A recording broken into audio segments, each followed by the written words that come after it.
when the folks at Fox came to me and said, would you be interested in doing something set in the X-Men universe? And I basically said, I will kill someone to do something set in the X-Men universe. So I couldn't be more excited. We're shooting now. We just came out from Atlanta, and the opportunity to give you guys this first look is absolutely thrilling. It would be more thrilling if I could see any of you, but it's incredibly exciting. We are really excited to be here because Comic-Con is so great to us. Why don't we show them like some scenes put together? I think everybody here has to understand what an extraordinary achievement these two people have managed to achieve, and that is, this is the first time that Marvel has had a television show on Fox, and how lucky we are, all of us as fans, to be able to enjoy those mutants in the way that you really want to. And so if you really want to see this, I think you need to tell the people at Fox that you want to see it. So let them hear it.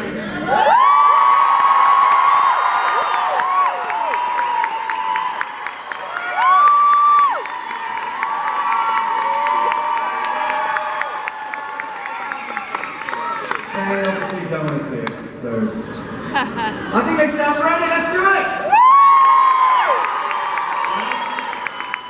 I want to add something for all of you that have decided to scream your lungs out, and that is, as you can tell from all these cards here, the entire cast is coming here.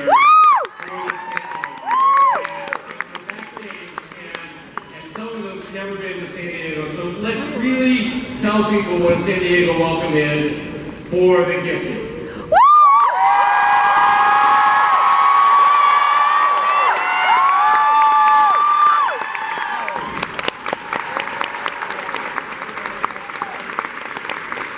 And the lady that's been behind this franchise since the beginning, Lauren Schuler-Donner.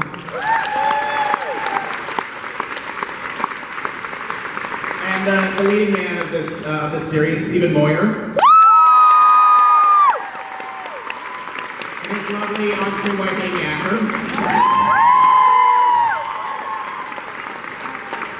And now we're going to bring out the mutants. We're going to start with Sean Teal. He's Eclipse.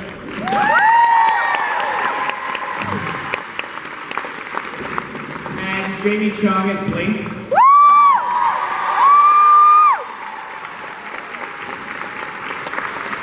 And this is the fella that's actually chasing the mutants, Kobe Bell, who plays Jace.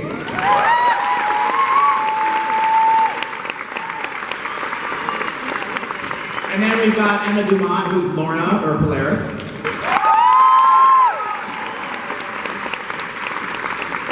And Blair Redford, who's Thunderbird.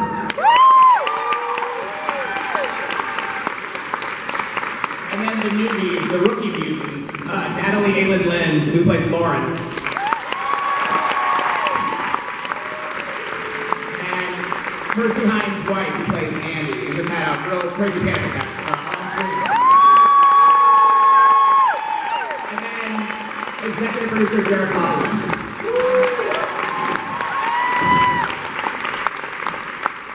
In the beginning of the intro, but are you like a closet X-Men fan? Where's the genesis of this?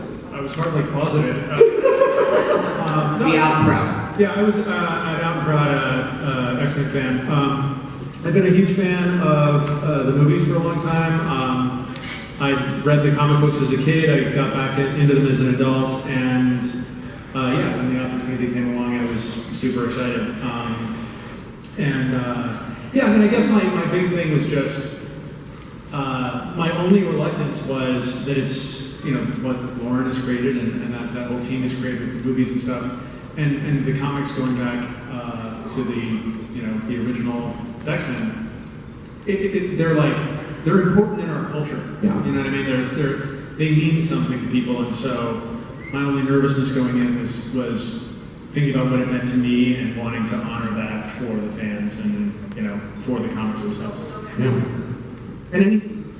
Well, I mean, generally, I think one of the great favors that Days of Future Past did for all of us was establish that there are many screens And so I think, one answer is we exist in one of those streams.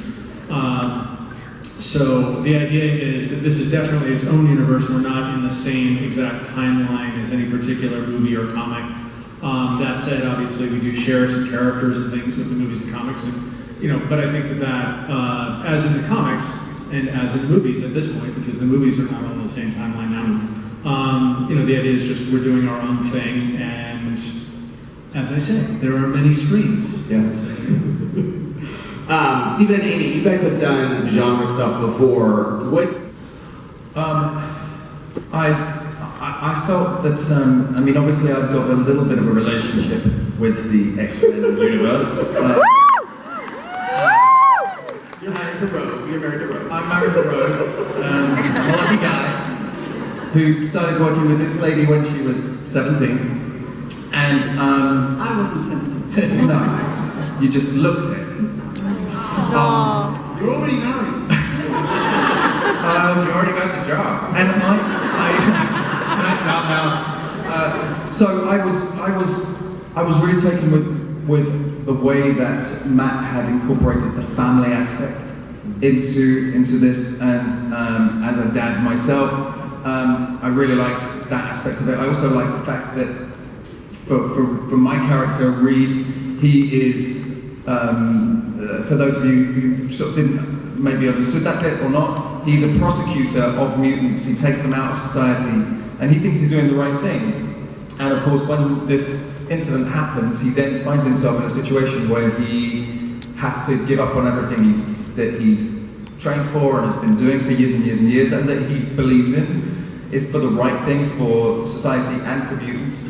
And he has to go on the run with the family, and I just thought it was a great arc and a great idea for him, and I love the idea of him then having to sort of go subterranean and underground and taking his family with him, and the whole kind of drama that ensues because of that.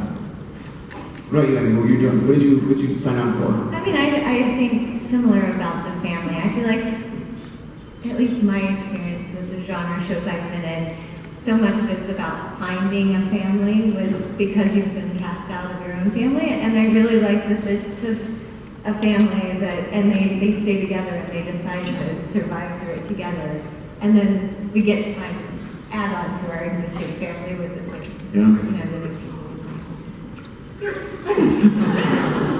And what was it like shooting the pilot? Because Bryan Singer directed the pilot, and I heard he actually made napkins for you all with X-Men labels on it and stuff. Is that true? I heard that. I don't know. That's what someone told me. He didn't make them specifically for us. By the way, They were just some X-Men napkins he had left over, guys. if you ever get a chance to ride on Bryan Singer's private plane, I recommend you do it. We basically went X-Men cup checks to Dallas. It was pretty cool. So, What was that like though, being directed by? I mean, he's obviously the one that he brought X-Men onto the screen with Lauren's help, obviously. What was that like for the cast to be directed by him, to sort of be, brought into this world by him? Sure. I've been put up. Working with Brian is sort of an amazing experience. He's got this really rare thing that me and Steve were talking about one day. When there's so many moving parts in this show, which is a great thing. There's so many people to worry about, there's so many histories to consider. But that there's a large crew and large set pieces and a lot of things to think about. And Brian has the ability to look at these. Everything in the smallest of details, the minutiae of everything. No, that wouldn't work in this. I'm sorry, get rid of it. It doesn't make sense in the X-Men world. And it would be scary, but he would get it done. And he would have the ability to look at things from an inch away from space, and then at the same time pull back and have this huge scope of the whole thing at the same time, which is really hard to do. And it helps that he's also just got the brain the size of a cow. So he A couch? a cow's brain. A cow or a couch? The size of a physical cow. He's very smart. That's what I'm trying to say. And I'm arguing that. But You mean you can milk him? So it can things from minutiae and from the full scope at the same time, and that means that it's just sort of a delight to work with him, because he's got so many brilliant ideas and he really helps you meander these sort of murky waters. There we go. Don't pity me, you're the chat. Single cat. You're a single fuck. by the way, isn't Sean handsome? Just.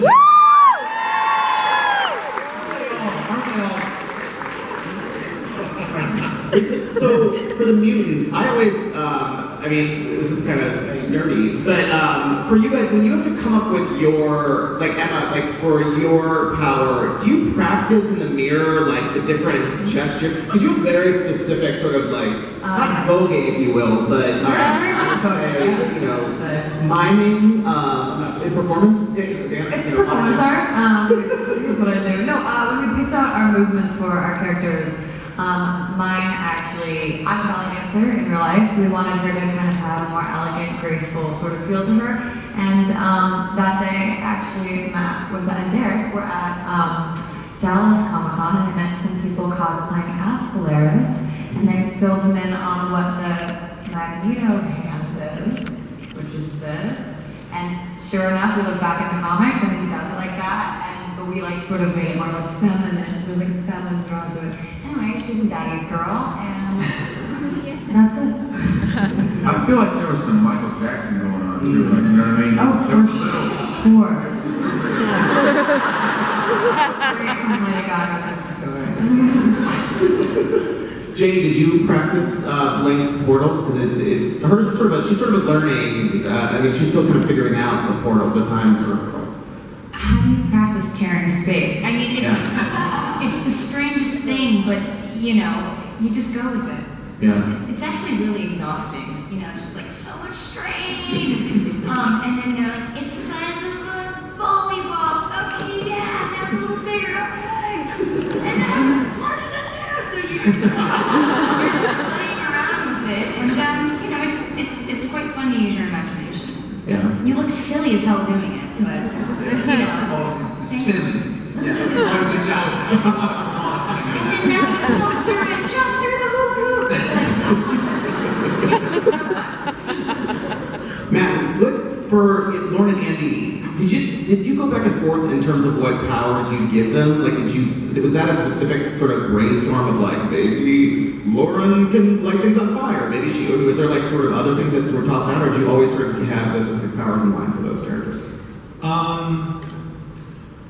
Well, I'd start by saying one of the things that I was interested in is the idea, like, in the movies, you know, you see some people training their powers some, but for the most part, because of the time compression of films, people pretty much have to have their powers from the get-go, pretty much sorted out, and then they work them out at the margins in training, wonderful training montages. But in the show, we have the opportunity to do that over a longer period of time. And so the characters of Andy and Lauren, without getting into details right now, their powers are sort of drawn from the lore in the comic books in a way that we're going to explore as time goes on. And that's a big secret, and you can watch the show to see how that works out. So I basically went like, okay, what if we started with thinking about where those powers are going to get? How could we sort of roll those powers back, and where might they have started? And I like the idea that they don't exactly know what they are, and that they're still exploring that. So Andy knows he's destroying things, but doesn't exactly know why. Because it occurred to me, like, if you were just given powers, you wouldn't necessarily know the day they manifested what exactly was happening. And so there was that. And then the other big thing for all of the characters, and I think it's something that Lauren and I have talked a lot about, is the idea that there's a real relationship between the characters and who they are and what their powers are.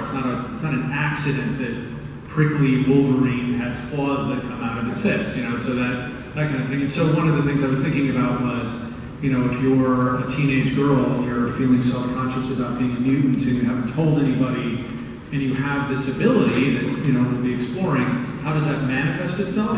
Well, at that time and in that place for you, it's a shield, because that's what you're feeling at the time. Over time, it isn't necessarily the same thing. And so for a young man who's being bullied, who has a certain ability, how does that manifest itself? And so that's sort of where it is. So it's sort of buried in the comics lore, but the idea is that it's still developing. Natalie and Percy, what did you guys like about these roles? What made you sign on for the Gifted? Well, for me, I think that our characters, I mean, all of our characters, were in this cool universe, but in reality, the situations that we're put into are very similar to what's happening in real life. So I think, like Matt was saying, like my character as a teenage girl, she's dealing with all the problems that regular teenage girls go through, but she has this big secret, so it makes the character extremely fun.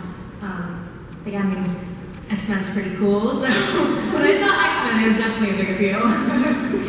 And I always wanted to be a mutant, so Kind of wanted to just blow stuff up.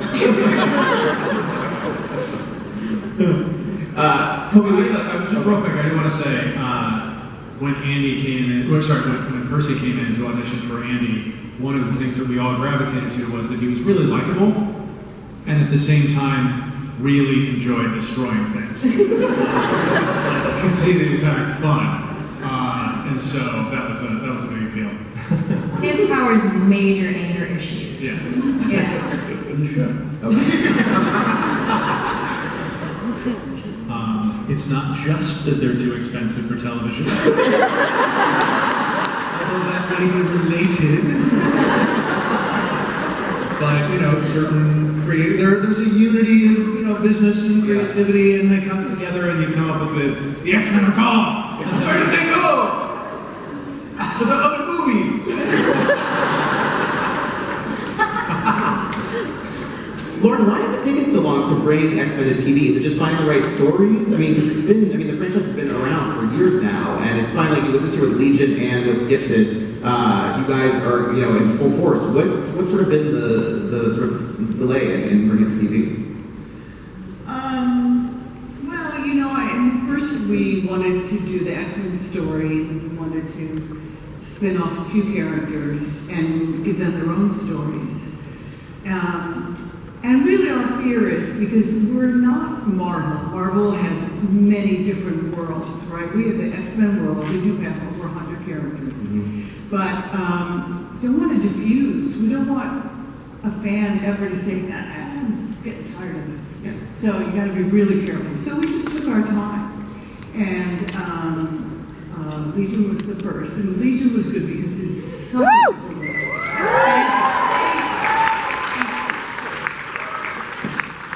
But it's so far away from the movies and it exists on its own universe that it made it good. It made it to be a compliment in the world, but yet not take away from any of the characters. This goes a little bit closer, so we just want to make sure that all the worlds exist on their own, don't cross over, and maintain an audience. Yeah. I think what she was trying to say is she was waiting for me to be available. It'll go to his head. Stephen and Amy, you guys are one of the few people on the show who do not have powers, at least so far. Are you jealous? Do you want them? How do you feel about this? Do you feel left out? No. I think my superpower is like Dad's superpower of being really good at mowing the lawn or leaving stuff out after, leaving plates on the table after he's eaten or something. No, I think having done 7 years in True Blood and having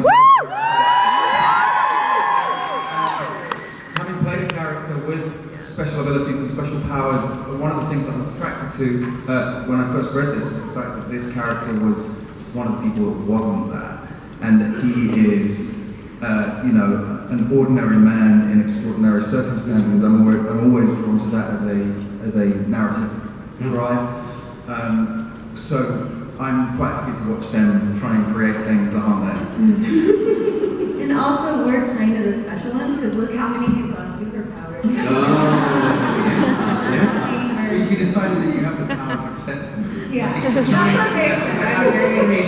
just really grateful. You're so nice. Wait, Blair, so tell me a little bit about Thunderbird. Explain his power, because he's sort of a tracker, right? Yes, he has a tracker background it's related to his Apache culture, and then he also has sort of a foresight and heightened senses, which aids him in his ability to track, and then beyond that, He's just absurdly beautiful.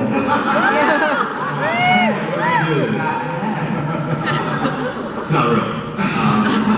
He also has It's actually my hair. It's actually my hair. part of our deal. Superhuman strength and thick skins, as you saw, bulletproof and stuff. So he pretty much has 2 powers, whereas everyone else has 1. Hang on. Each time everyone builds stuff made up of styrofoam around them, so it feels huge. Every door is made out of foam. It's true, it goes to your head. It does. I like it. Hi, I'm Jonah, and what I was wondering was, you mentioned, because it definitely does take place in the X-Men universe, but it's not really specific what timeline it is. So I was wondering are there any X-Men stories that you would be interested in doing, but perhaps maybe swapping out the X-Men with Andy and just and stuff like that?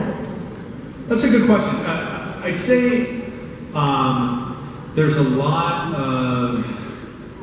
of comic lore that we're interested in exploring, but I wouldn't say that we would ever do anything where we simply swap out a character for another character, because I feel like, when I think about the comics that I love and the stories that I love,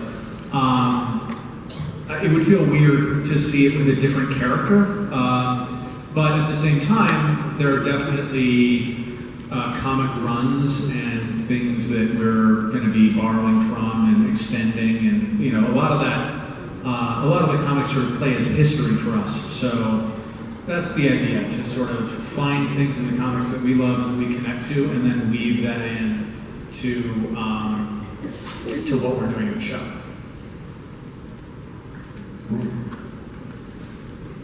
No, go ahead. Hey, my name is Rebecca. Thank you. The Gifted explores ideas of fear of other and exploring identity. So what in the coming episodes are we going to do to showcase the many kinds of diverse people in our culture and race and on screen, but also the mutant abilities, but while avoiding tropes and stereotypes?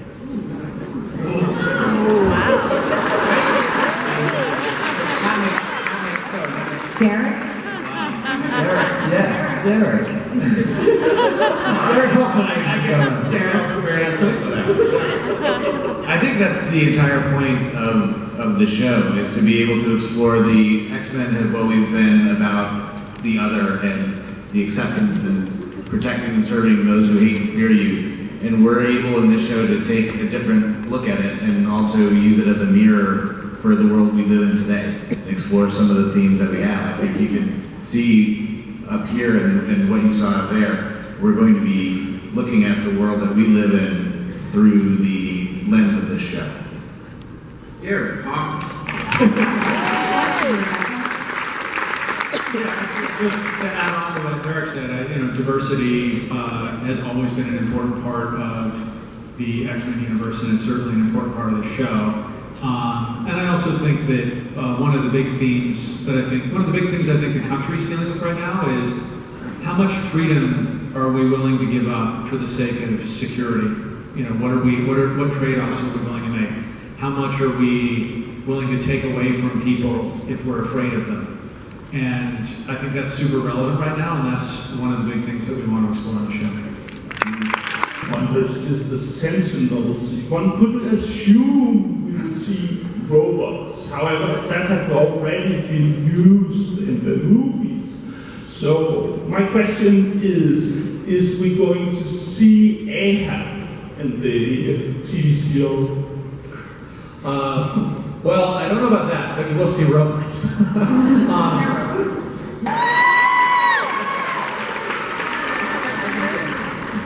So my question is actually mostly for the non-actors here, because you guys, again, already have your powers, but especially for Matt, who's a huge X-Men fan, and for everyone else. Since you are in this world, I'm sure you've given thought, like, what powers would you like? Or when you thought about growing up, what would you want to be as an X-Men?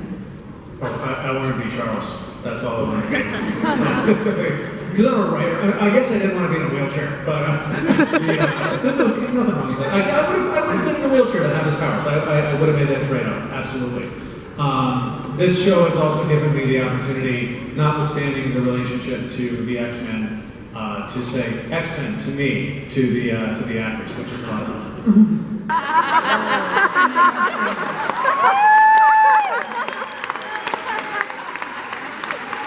I think you're asking the question, or two? You are correct.